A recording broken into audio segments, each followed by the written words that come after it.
How does a man lose his place in his own family without raising his voice? I left my daughter's house with my keys in my hand after being told I belonged in a bedroom like a guest. The next morning, a man in a suit rang the doorbell and everything quietly shifted.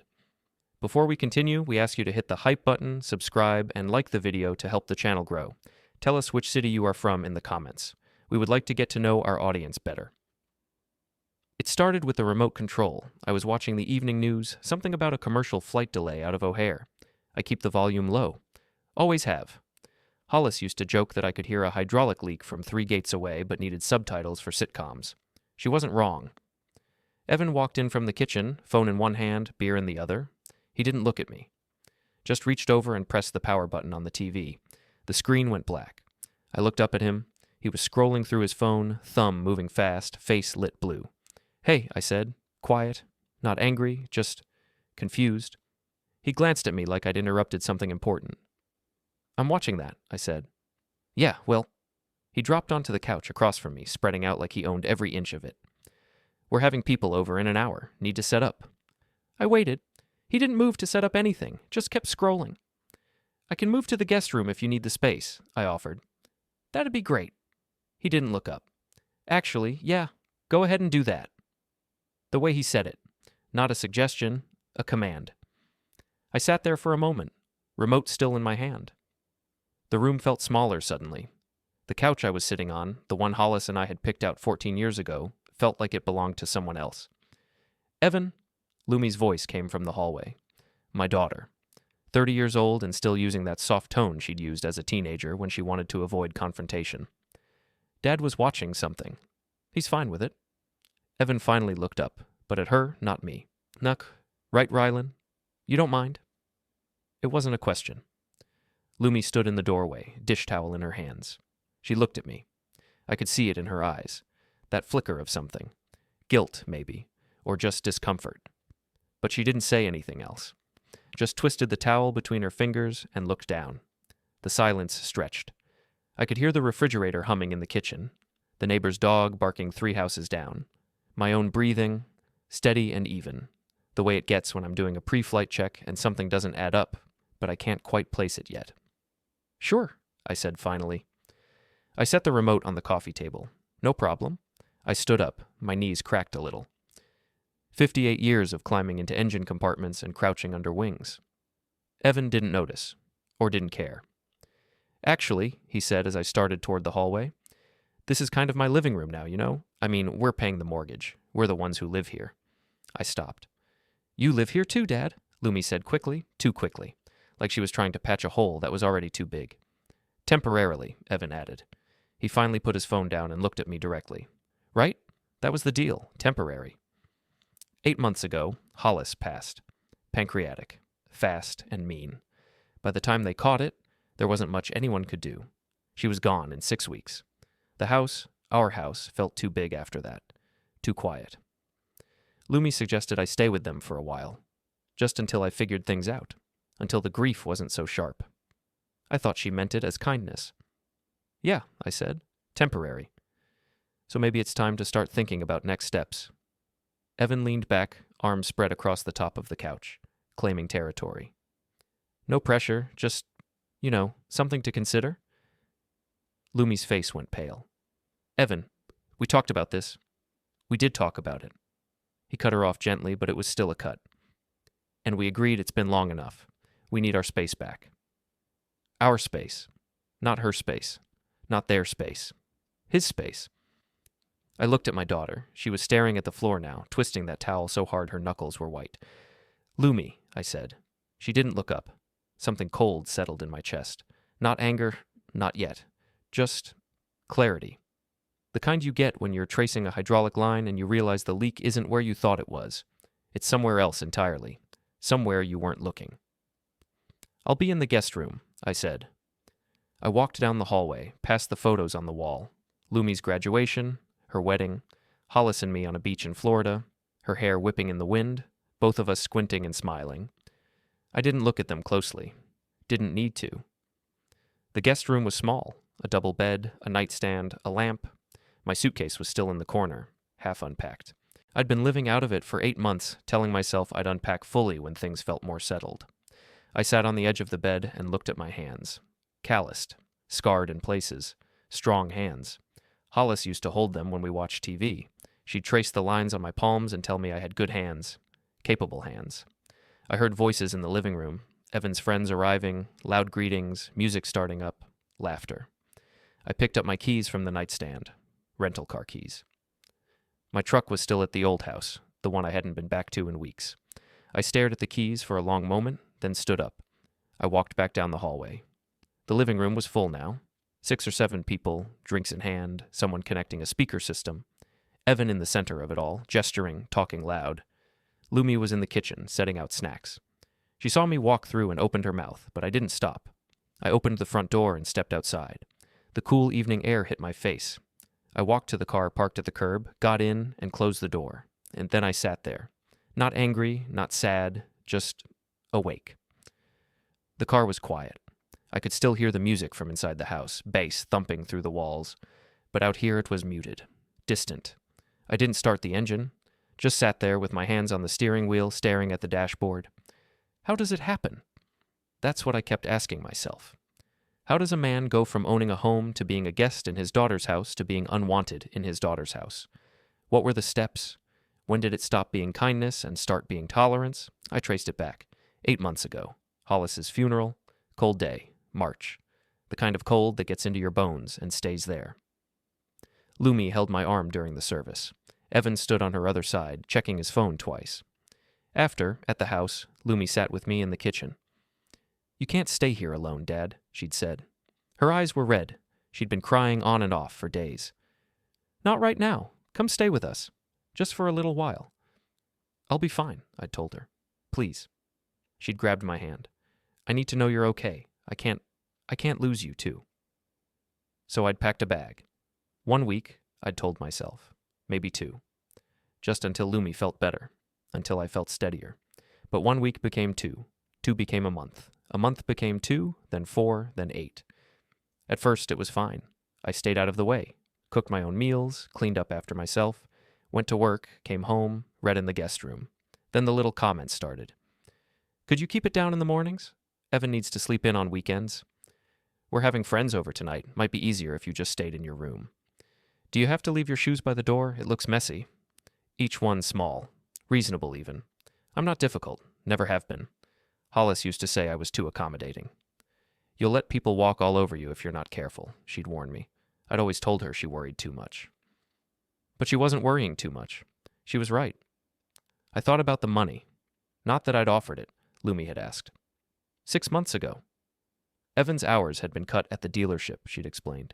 They were behind on the mortgage. Could I help? Of course I could help. She's my daughter. I gave them $8,000 that month, then another 6 the month after, then 4, then 3. I never asked for it back, never even brought it up. But somewhere in there, the tone changed. I wasn't helping family anymore. I don't know what I was. A tenant who didn't pay rent? A charity case? An inconvenience? I sat in the car and did the math in my head. Rough numbers. The help I'd given them. The house, the one Hollis and I had paid off 12 years ago. The accounts. The trust documents Hollis had insisted we set up when Lumi turned 25.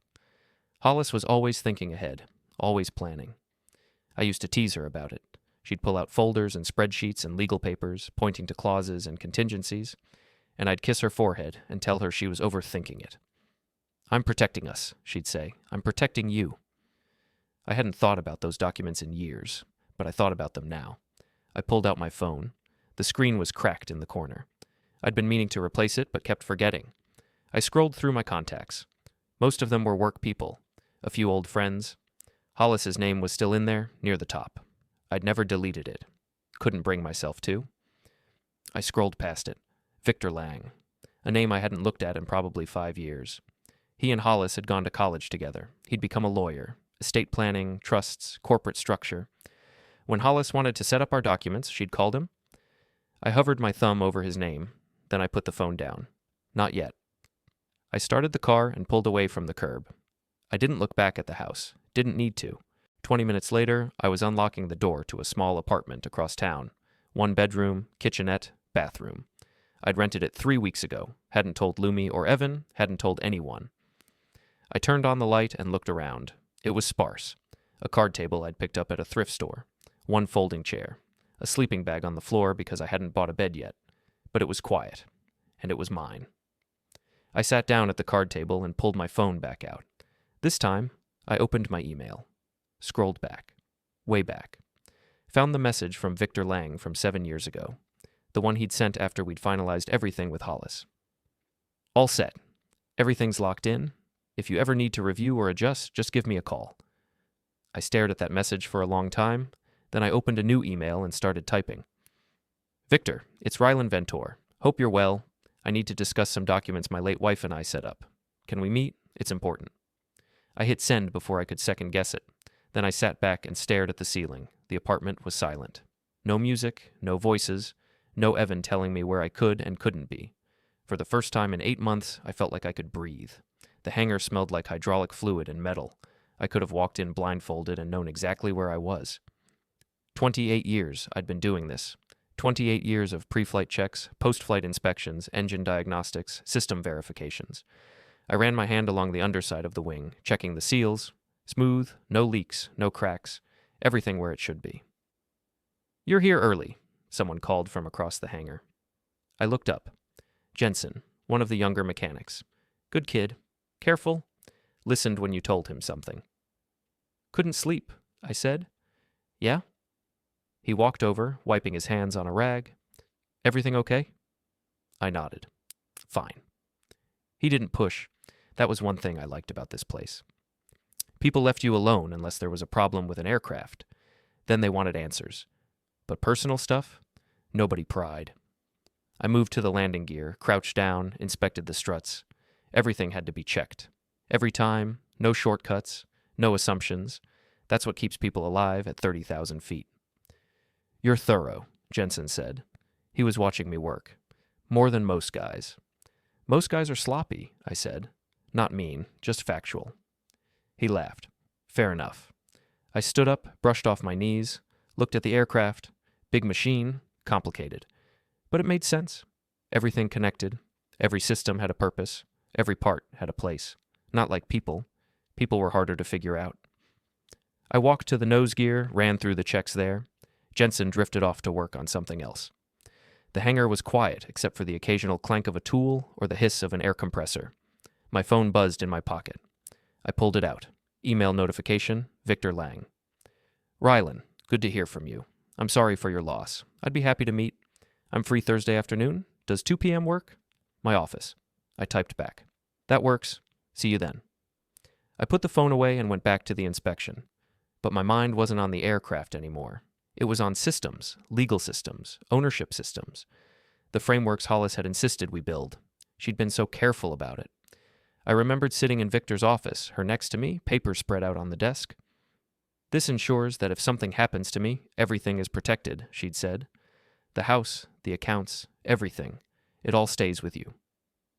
Nothing's going to happen to you, I'd told her. Probably not, she'd agreed. But if it does, I want to know you're taken care of.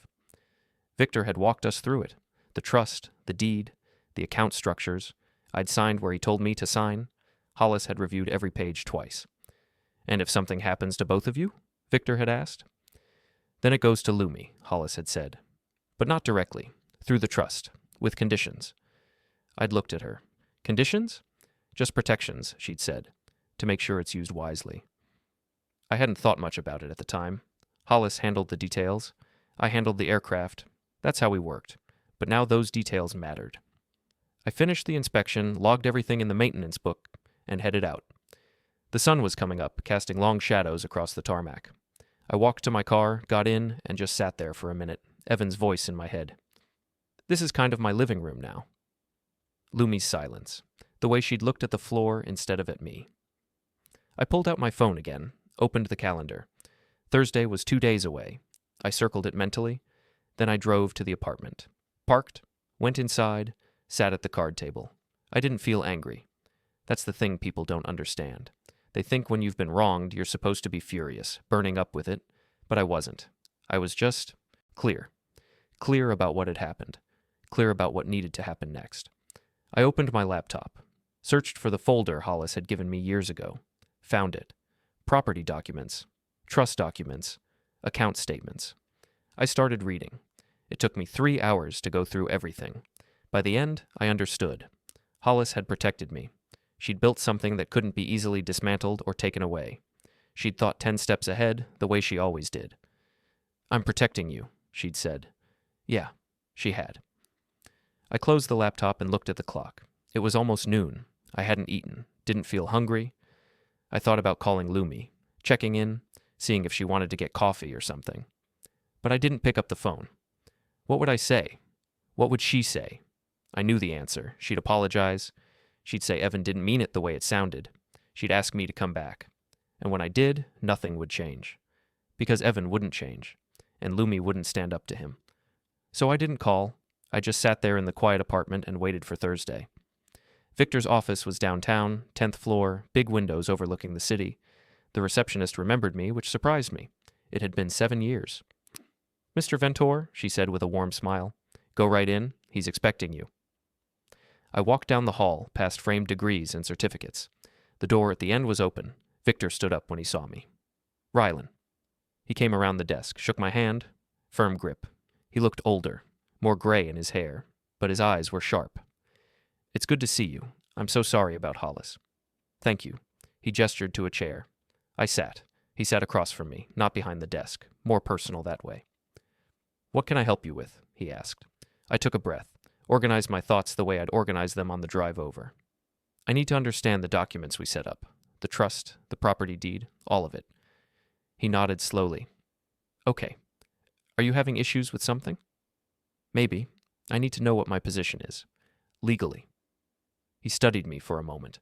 Then he stood up and went to a file cabinet, pulled out a thick folder, brought it back and set it on the table between us.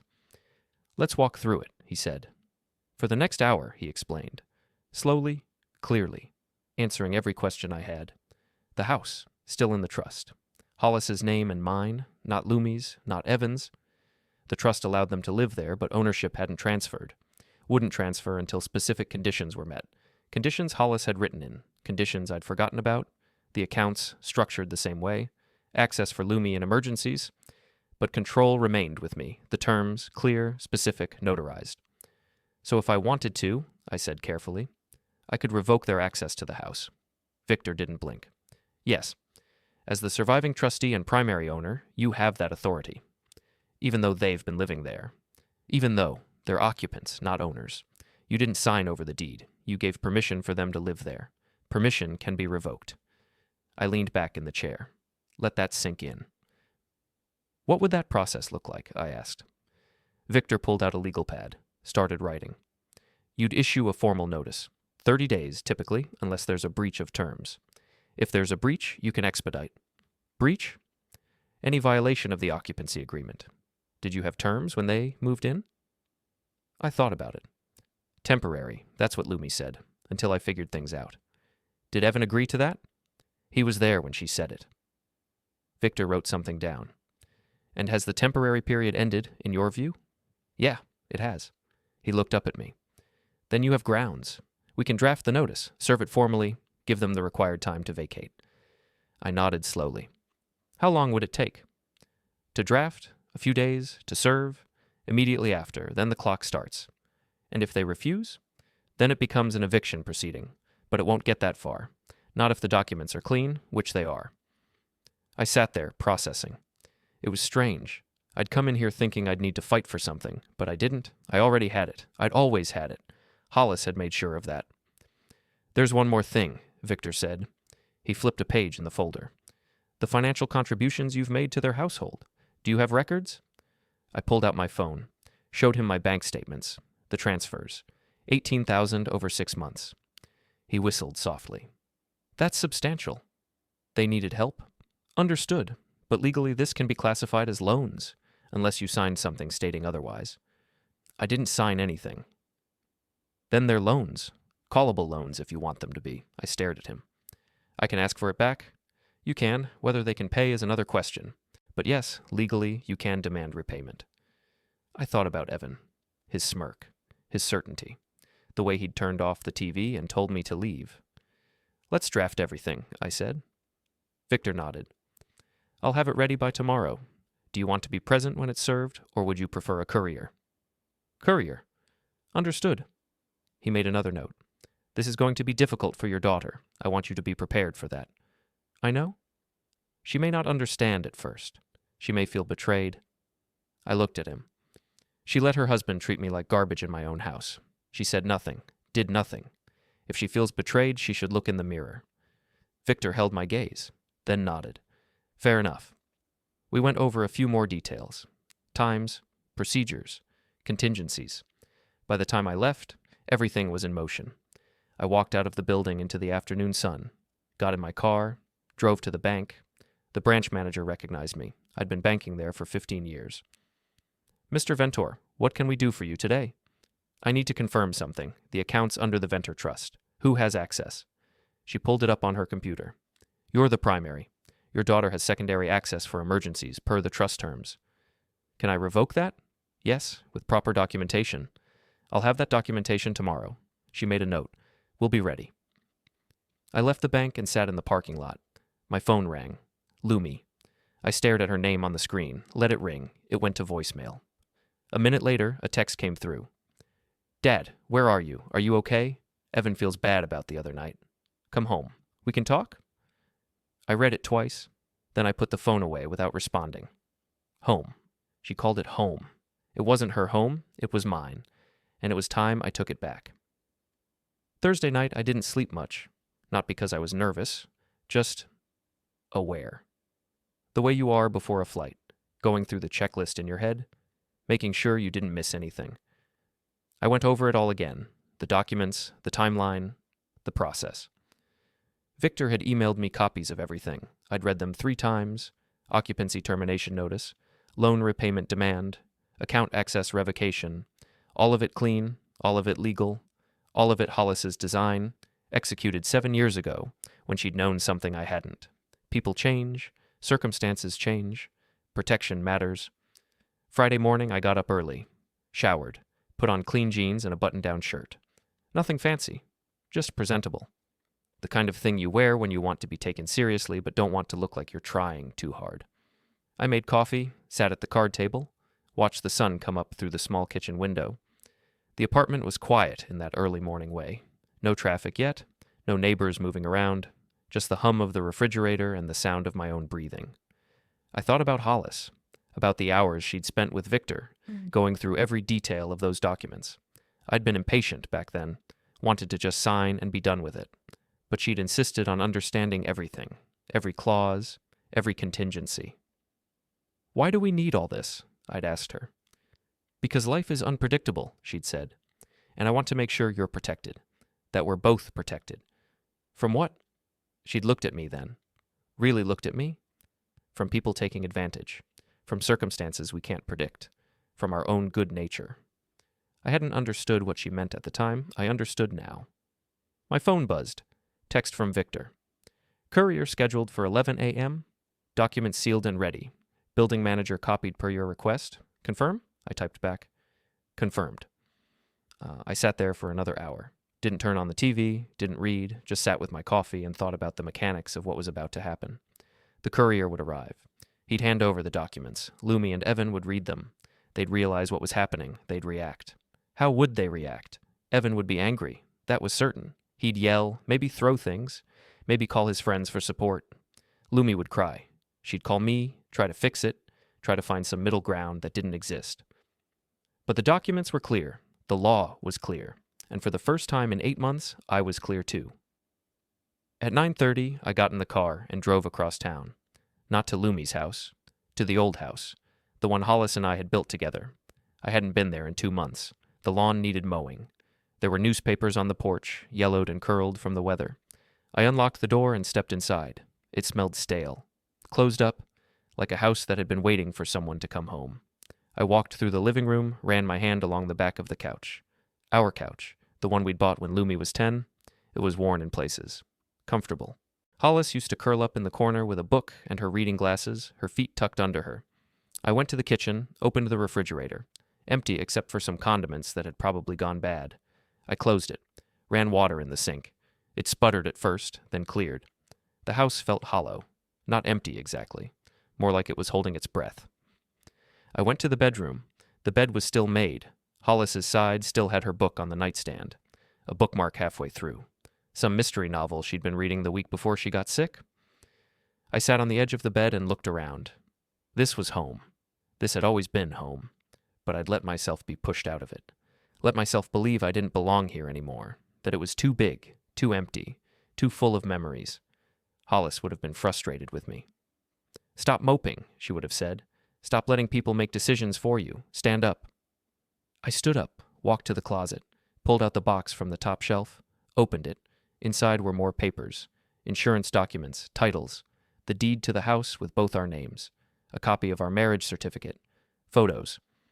I found the one I was looking for. Hollis and me on our 20th anniversary. Her arms around my neck. Both of us smiling. Happy. We'd gone to that little restaurant downtown, the one with the candles on every table. She'd worn a blue dress.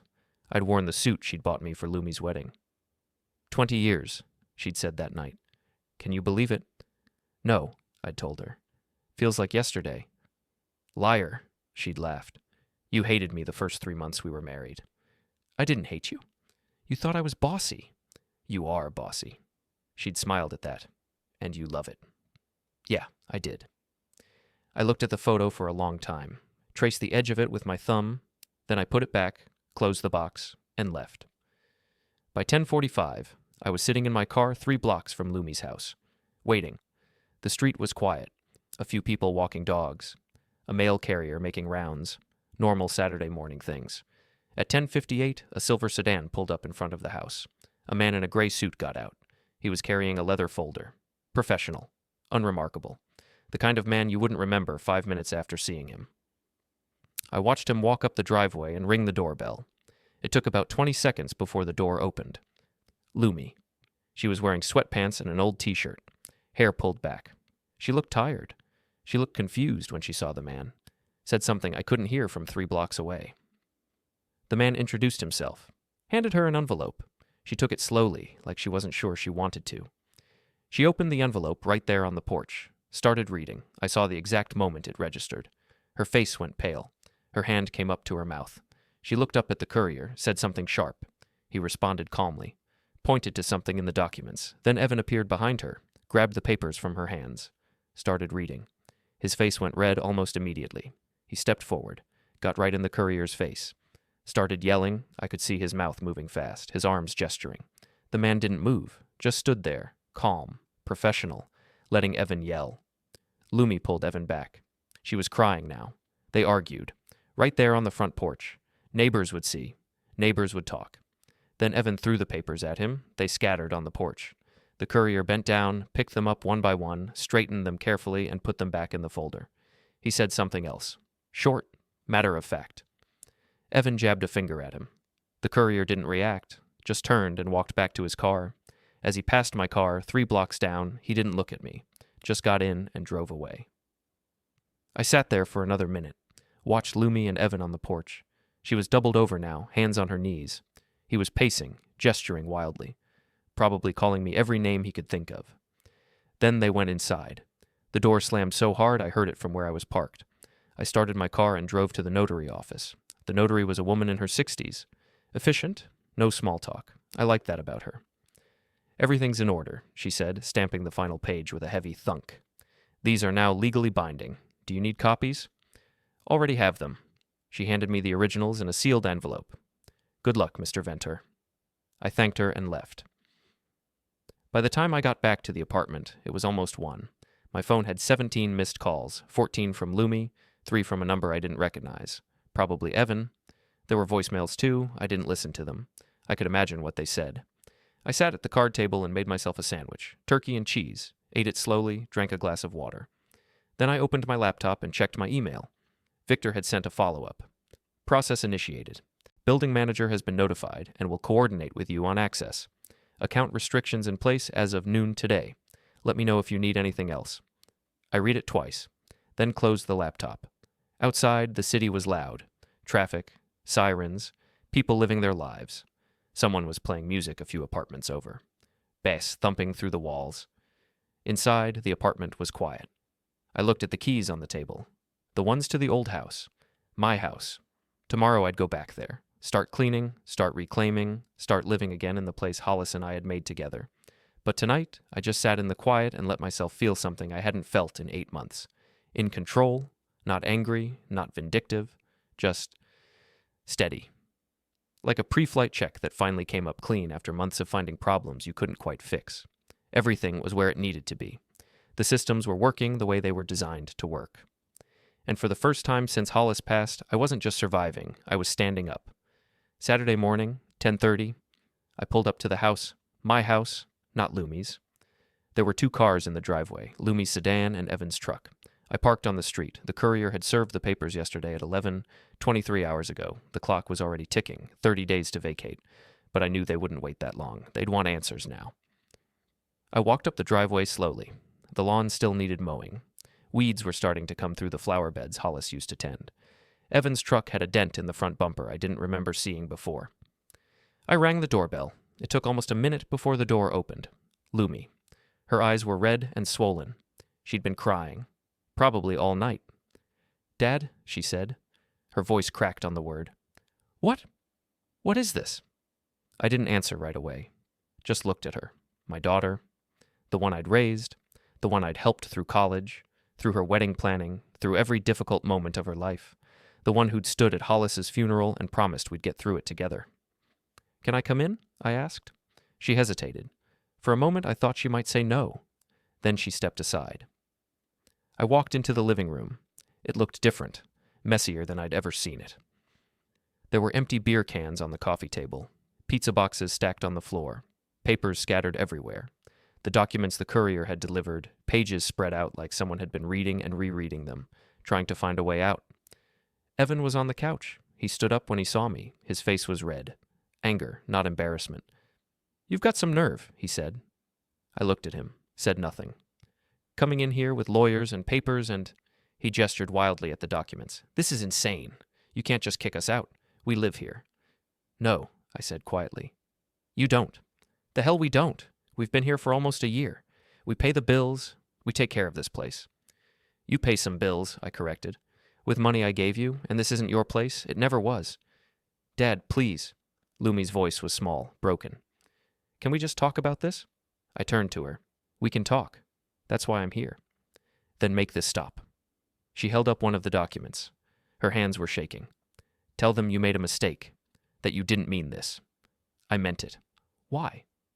The word came out as almost a wail. "Why are you doing this to us?" I took a breath, kept my voice level. "When did this become us versus me?" She blinked. "What?"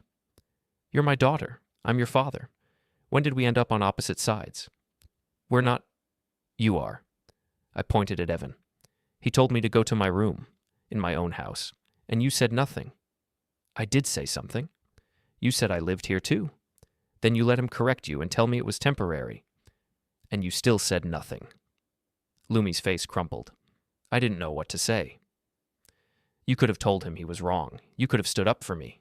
But you didn't." Evan stepped forward. "Oh, here we go. Poor Rylan. Everyone's so mean to him." I looked at him. Really looked at him. Saw him clearly for the first time. Not as my daughter's husband, not as family. Just as what he was, a man who'd seen an opportunity and taken it. "How much do you think this house is worth?" I asked him. He blinked. "What?"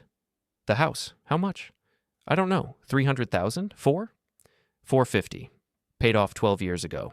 My name and Hollis's name on the deed, not Lumi's. Did you know that?" His jaw tightened. "So what?" "So you thought you'd moved into your house? Your investment, your future, but you didn't. You moved into mine. Lumi's your daughter. She'll inherit, maybe, eventually.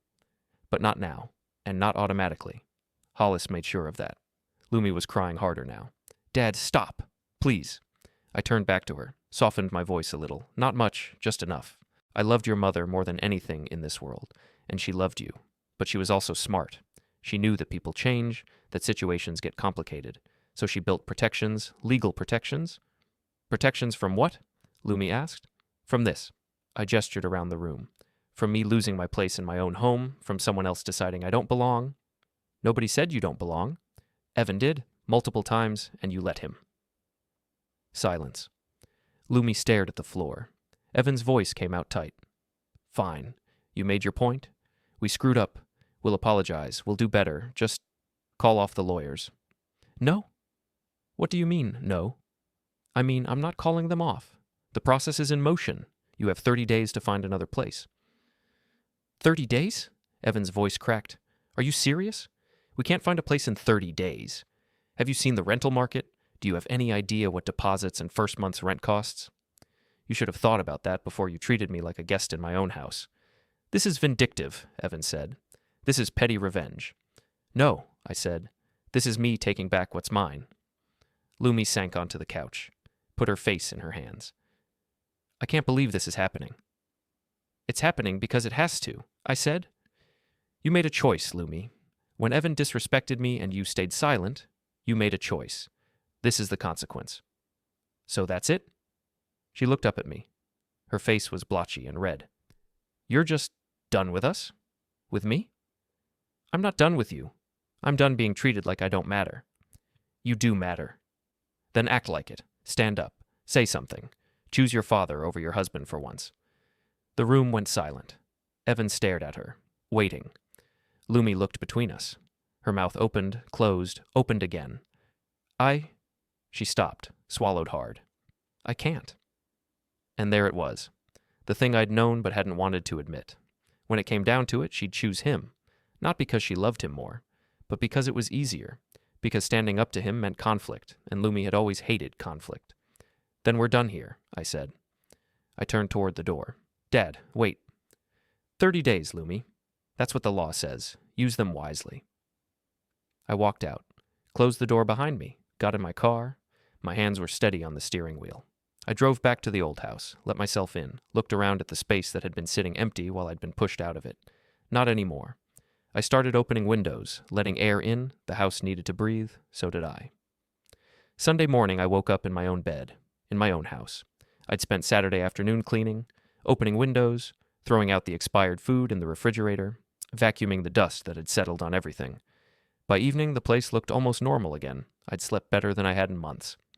Now it was 7 a.m., and I was standing in the kitchen, making coffee.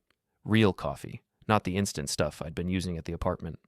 The machine gurgled and hissed, filling the kitchen with that dark, rich smell. My phone rang. Lumi. I let it go to voicemail. 5 minutes later, a text. Dad, please call me. We need to talk. I didn't respond. I took my coffee to the back porch. Sat in the old wooden chair Hollis and I had bought at a yard sale 20 years ago. The yard was overgrown. The grass needed cutting. The bushes needed trimming. But it was peaceful. A mourning dove cooed from somewhere in the trees. The sun was coming up over the neighbor's roof, casting long shadows across the lawn. The air was cool, clean, the kind of morning Hollis used to love.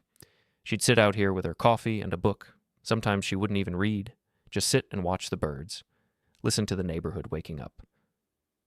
This is why we bought this place, she'd say. For mornings like this. I thought about the documents, the timeline, 30 days. By mid-January, they'd be out.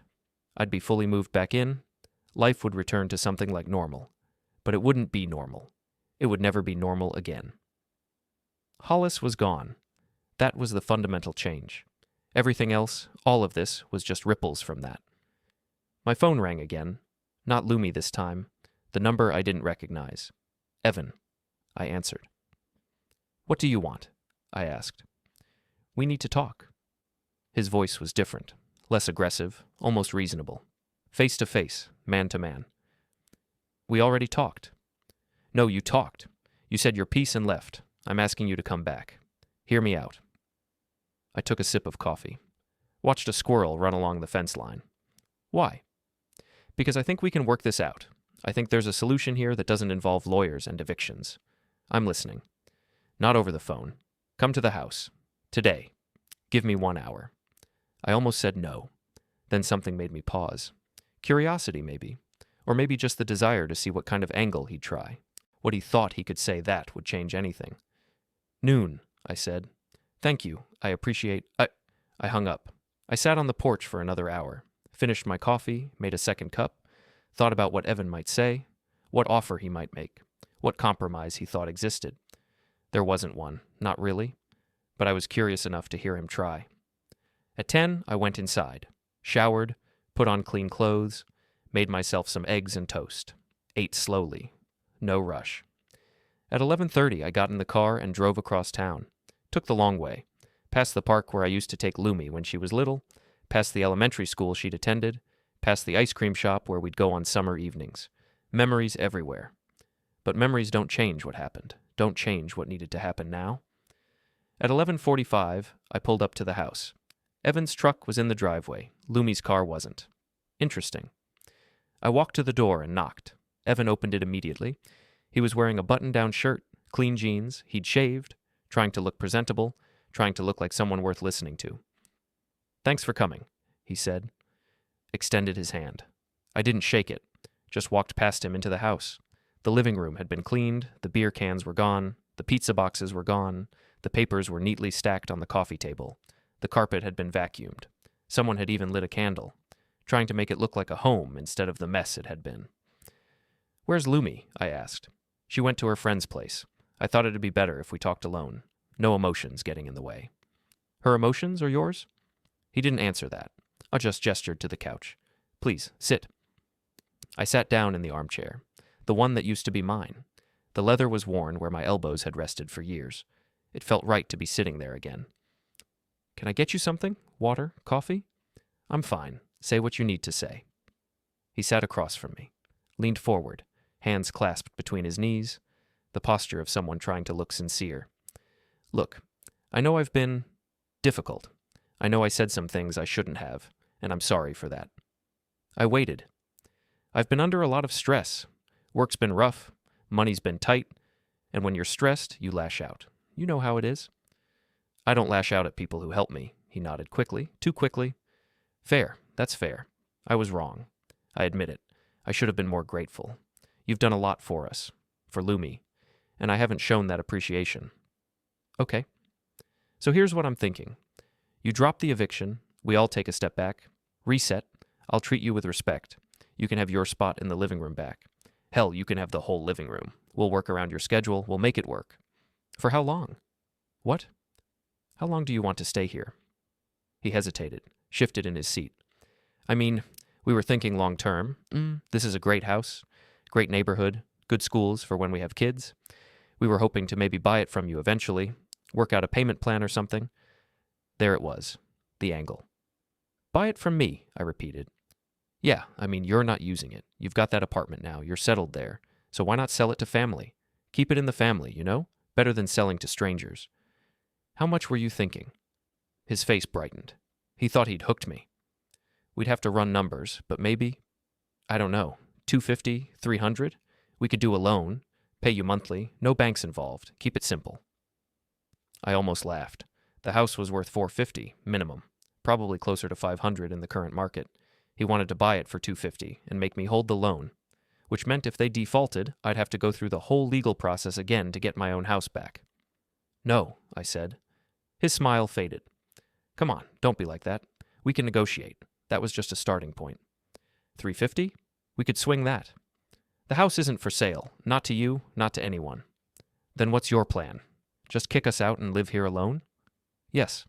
That's selfish. Is it, or is it selfish to expect someone to hand over their house at a discount and then hold the risk if you stop paying?" He stood up. The reasonable mask was slipping. The friendly tone was cracking. "You know what? I tried. I tried to be nice. I tried to apologize. I tried to work something out. But you're just a bitter old man who can't stand to see other people happy." "Other people? Or you?" "Whatever, man. Keep your house. We'll be out in 30 days. And when we're gone, you can sit here alone and miserable and think about how you destroyed your relationship with your daughter over a property dispute." "I didn't destroy anything," I said calmly. "You did. The moment you decided I didn't matter. The moment you told me to go to my room like a child. One comment, one time. And you're going to ruin everything over one comment? It wasn't one time. It was every time. Every time you ignored me. Every time you made me feel unwelcome. Every time Lumi looked uncomfortable and you kept pushing anyway."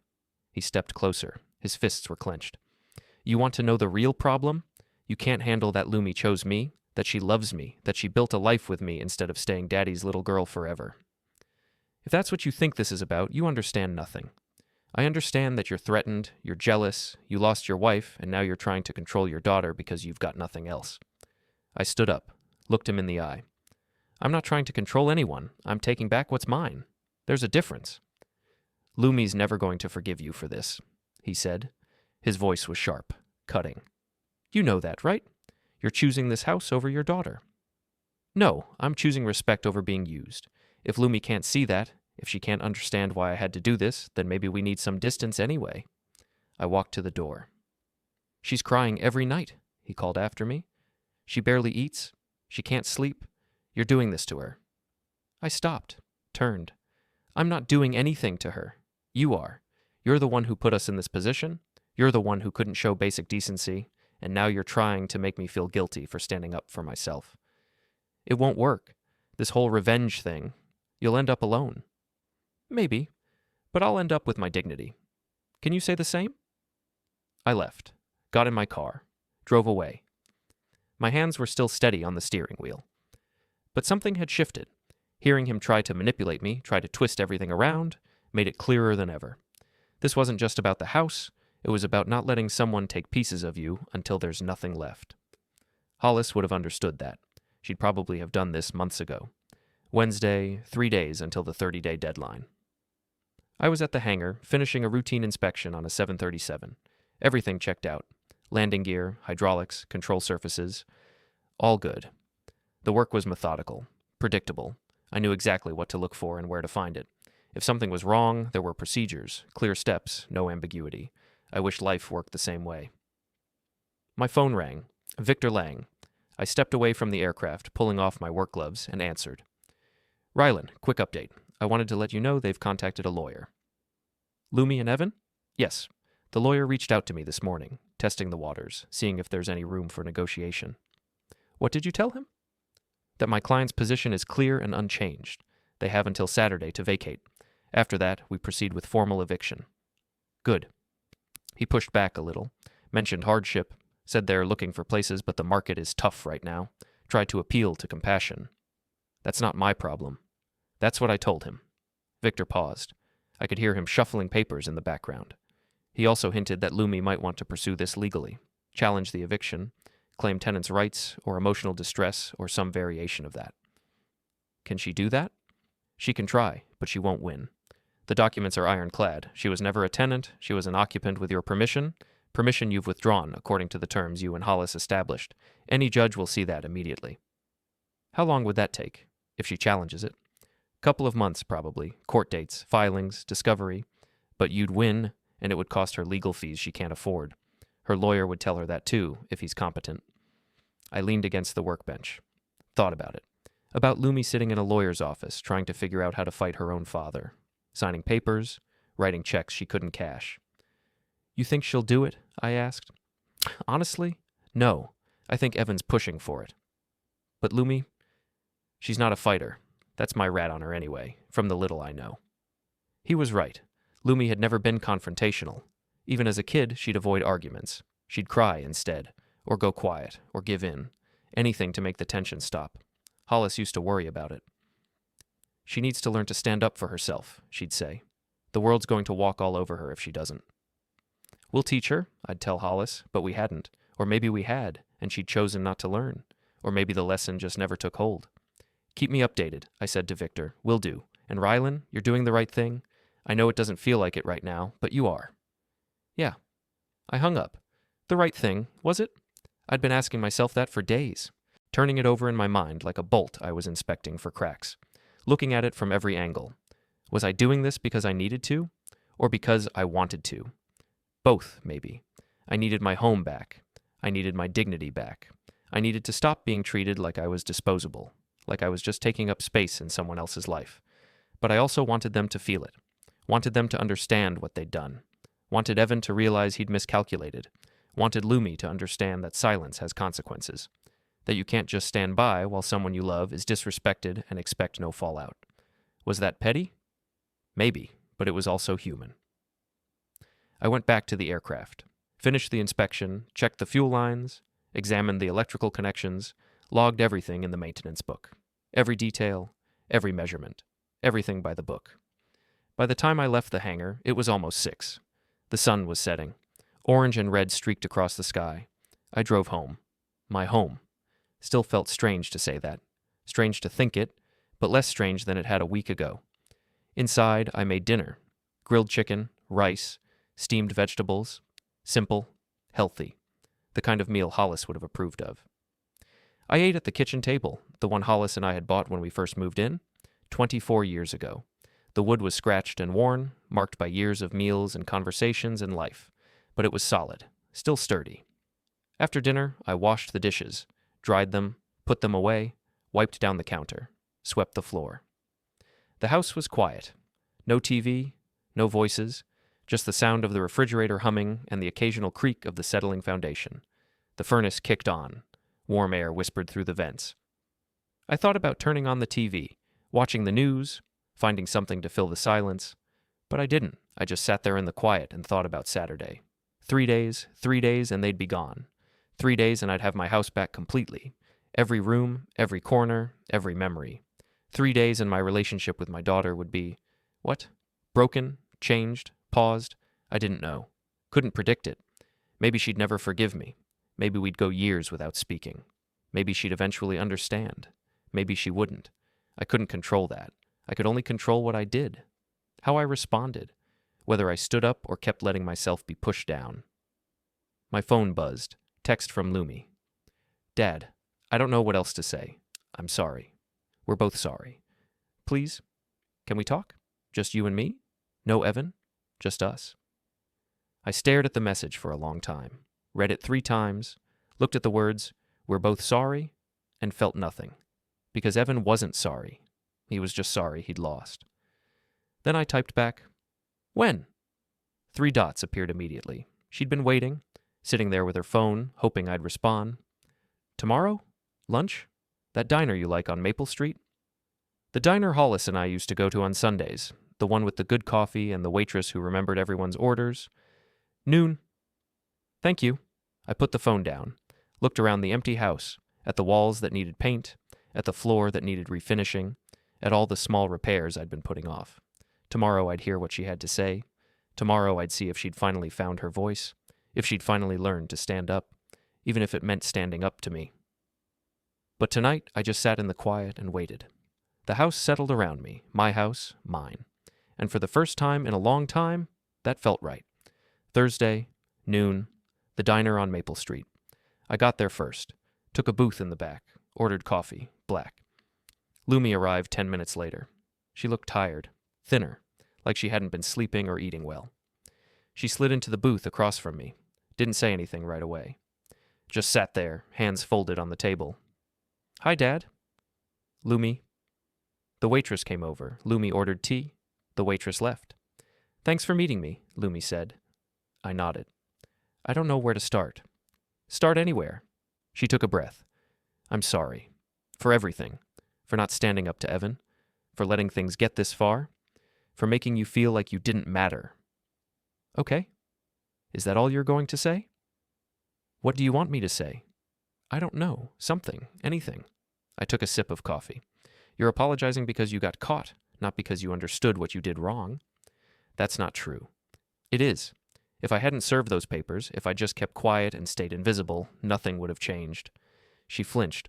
"Maybe, but I'm trying to change now." "Are you? Or are you just trying to fix this so you don't have to move?"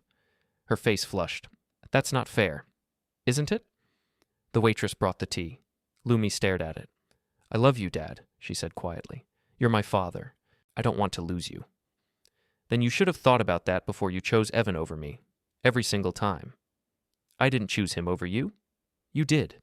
Every time he disrespected me and you said nothing, you chose him." She was crying now, quiet tears running down her cheeks. "What do you want me to do? Leave him?" "I want you to have a spine." The words came out harder than I'd intended, but they were true. She wiped her eyes. "That's not fair. You don't know what it's like." What's like?" "Being married to him. He's difficult. He gets angry. If I push back, he shuts down, or worse." I leaned forward. "Worse how?" She hesitated. "He just gets mean, says things, makes me feel small." Something cold settled in my chest. "Has he hurt you?" No, not like that. Just words. You know. I knew. But that didn't make it okay. You deserve better, I said. Maybe, but he's my husband. And I'm your father, but you chose him. She looked up at me. So that's it? You're really going through with this? You're really kicking us out? Yes. Even knowing it might mean losing me? I held her gaze. If standing up for myself means losing you, then I've already lost you. The table went quiet. The diner around us was loud. People talking, dishes clattering. But our booth was silent. Finally, Lumi spoke. Saturday, that's the deadline. Yes. We found a place. It's small, expensive, but we found something. Good. I won't forgive you for this, not easily. I know. She stood up. Didn't touch her tea. Just stood there looking down at me. Mom would be disappointed in you. That one hit. Hard. But I didn't let it show. Your mom built those protections for a reason, I said quietly. She knew what could happen. She was protecting me. If she were here, she'd understand. Lumi's face crumpled. Then she turned and walked out. I sat there for a while, finished my coffee, paid for both of us. Then I left. Saturday. Moving day. I pulled up to the house at 9 a.m. There was a rental truck in the driveway. Evan and 2 of his friends were loading boxes. I parked on the street and walked up. Evan saw me. His jaw tightened, but he didn't say anything, just kept loading. I unlocked the front door with my key, stepped inside. The living room was mostly empty, couch gone, TV gone, their stuff packed up and stacked in boxes near the door. Lumi was in the kitchen, wrapping dishes in newspaper. She glanced up when I walked in. Her eyes were red. You came to watch? She asked. Her voice was flat. I came to make sure everything goes smoothly. Everything's fine. We'll be out by 5. I nodded. Walked through the house. The guest room was empty. Their bedroom was nearly empty. They'd taken their furniture but left the bed frame Hollis and I had bought when we first moved in. Small mercy. I went back downstairs. Evan was coming in for another load. He stopped when he saw me. Satisfied? He asked. Just making sure the property is respected. Your property, right. Wouldn't want anyone to forget whose house this is. That's right. One of his friends walked in, grabbed 2 boxes, walked out, avoiding eye contact. Smart. By noon, most of it was loaded. Lumi was doing a final walkthrough. I stayed in the kitchen, out of the way. She came back down, stood in the doorway. We're taking the microwave. Mom gave it to us for Christmas 2 years ago. Okay. And the coffee maker. That was a gift, too? Fine. She stared at me. Do you even care? About a microwave? No. About us. About me. I looked at her.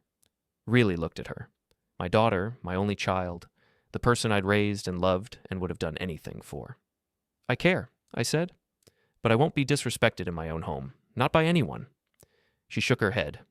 Turned away. By 3 o'clock, the truck was loaded. Evan came back once more and dropped the keys on the counter. There. Happy now? I picked them up. This didn't have to happen. It did, he said. You couldn't let it go. Let being sent to my room go? He stepped closer. The truth? Lumi felt sorry for you. That's why we let you stay. Pity. Then thanks for making that clear. His fist clenched, face flushing, but he turned and left. Lumi appeared in the doorway. Goodbye, Dad. Lumi. She was already gone. The truck started. Drove away. Silence. I stood in my kitchen, staring at the empty spaces. The rooms felt hollow, but they were mine. I sat in the old recliner, turned on the TV, and raised the volume just enough, and stayed there. In my house, in my chair.